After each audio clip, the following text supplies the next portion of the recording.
Thanks, Dean, and thanks very much for finally stopping the rain, as requested a little while ago.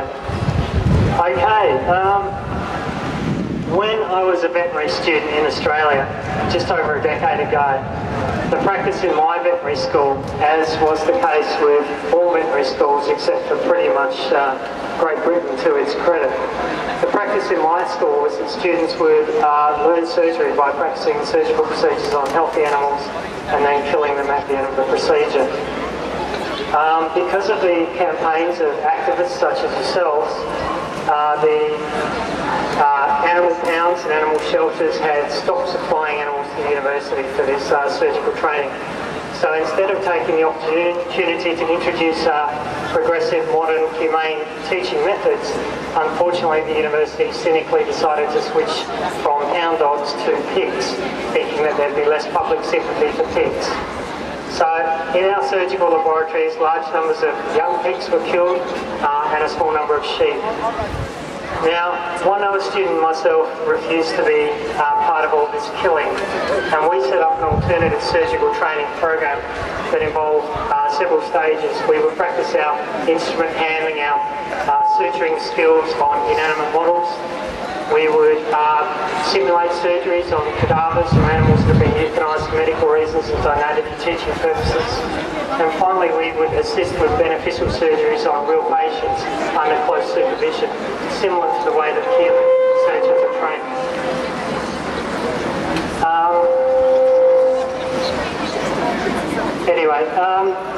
Now, we were also required to attend all of the terminal surgical laboratories as observers.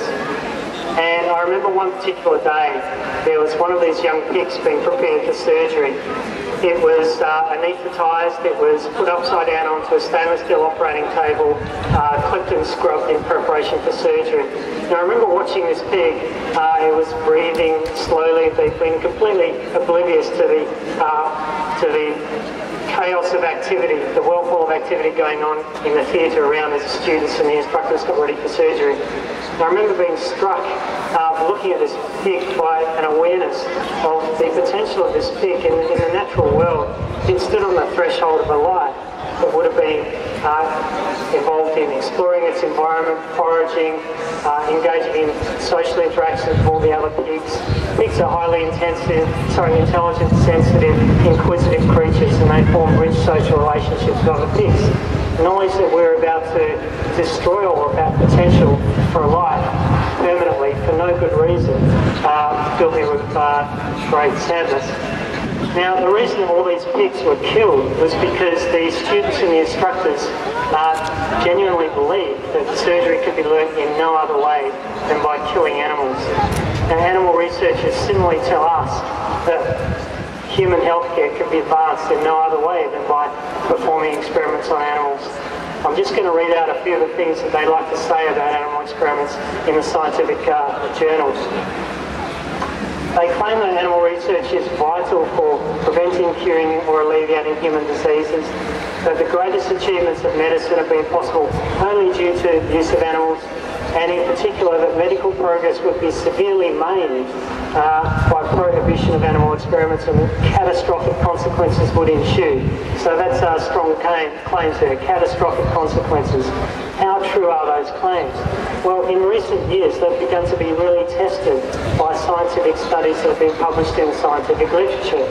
After I graduated, I was asked by a non-profit organisation to conduct a series of studies looking at animal carcinogenicity testing. So that's testing how likely compounds are to cause cancer in human beings by testing them on animals. And I published a series of studies and presented those at scientific conferences internationally.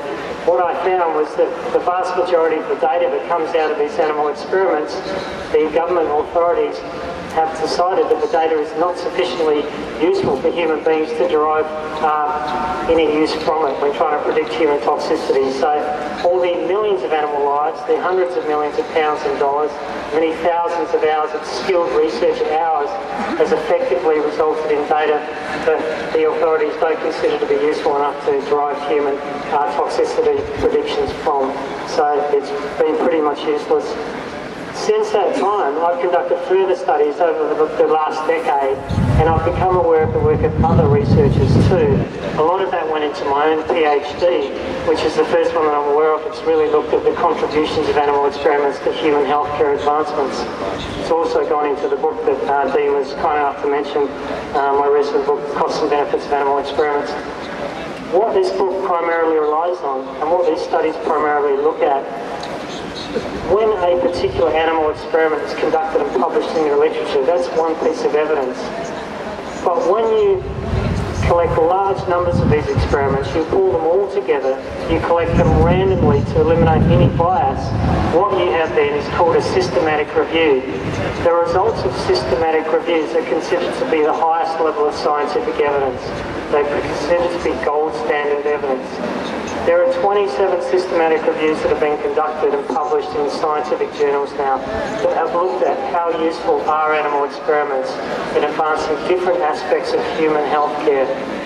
25 out of 27 cases, the authors concluded that the animal models were not sufficiently predictive of human beings to be very useful at all in advancing human clinical progress or predicting human toxicity.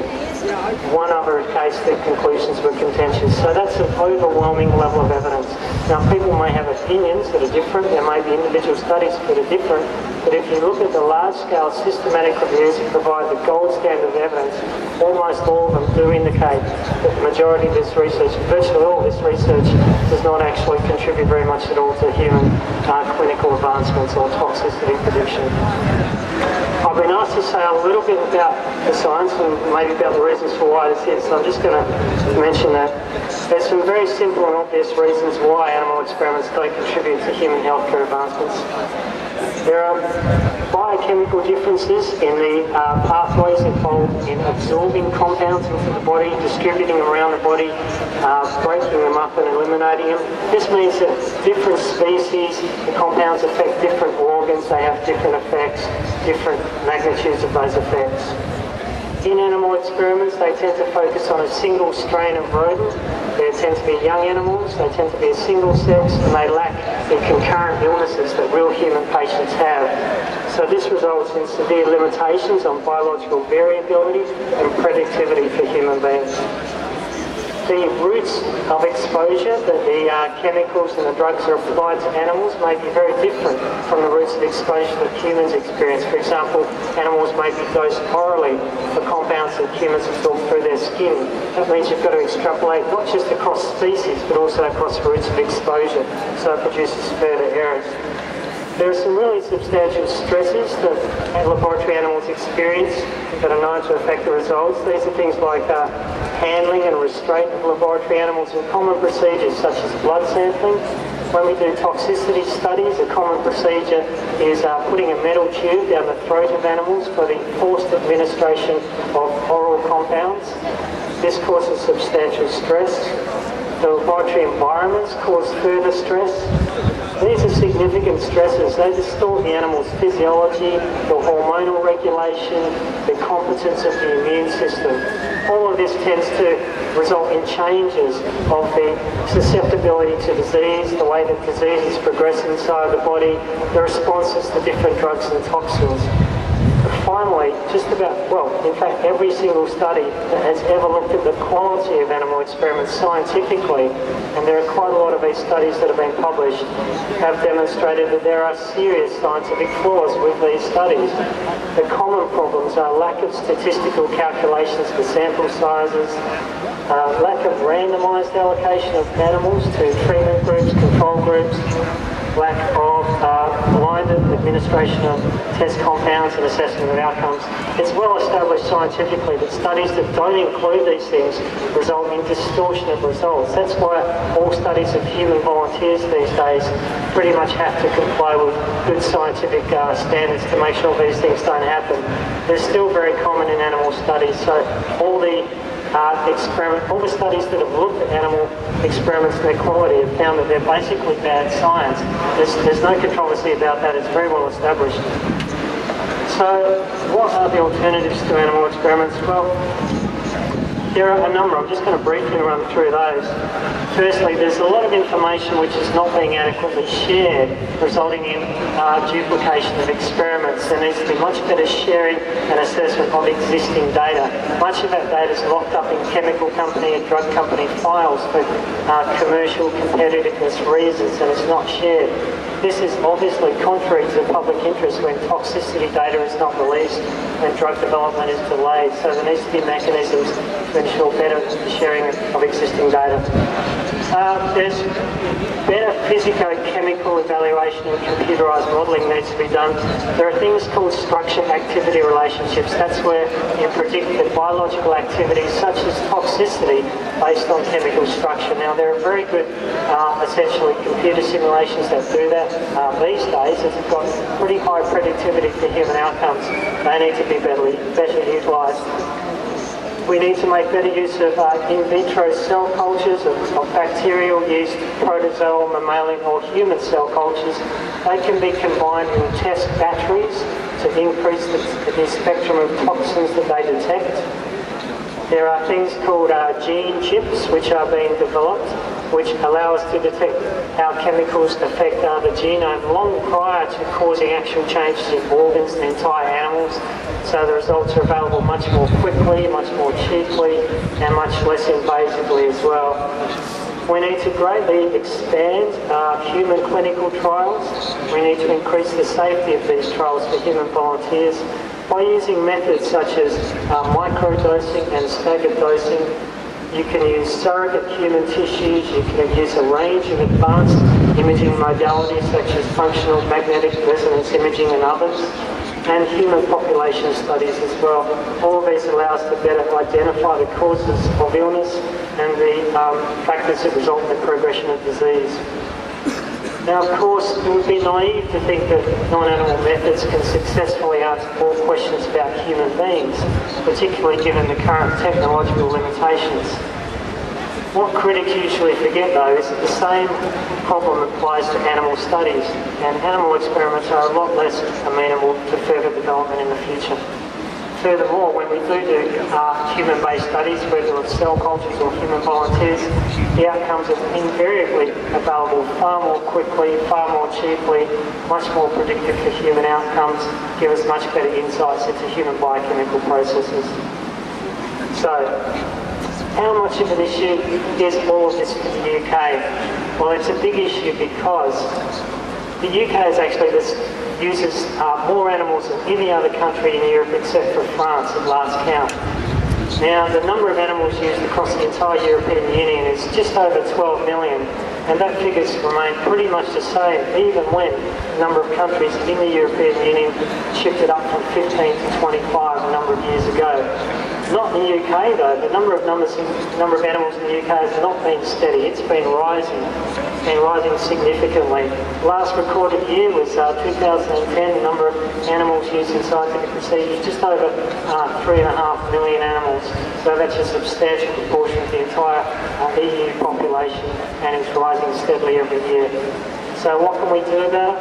Obviously it's important to support the campaigns of the animal protection organisations, come to rallies like this one, make sure that we're just buying non-animal tested products in the shops using the cruelty-free shopper guides that the organisations put out. One thing that I really care about, I'd love to see more of, is getting really good quality information about this issue out there. Summaries of the scientific information. Now, the studies that I spoke of and the reviews of humane alternative research methods, I've put a lot of those studies up onto a website, animalexperiments.info, because it's an information site. Up there are the detailed scientific studies, if anyone needs that, but there's also really short, easy to understand summaries.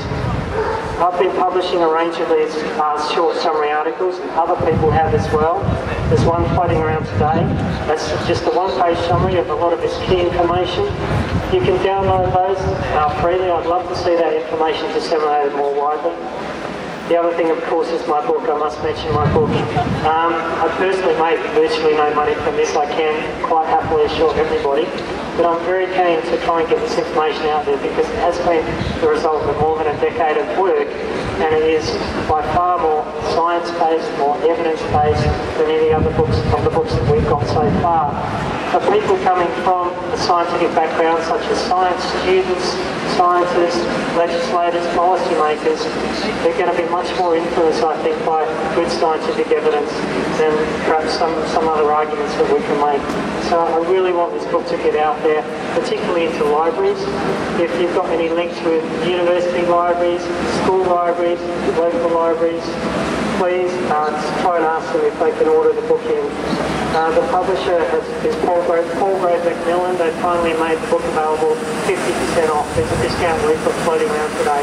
If you could please consider trying to get the book into your library so that students will have access to this information in the future.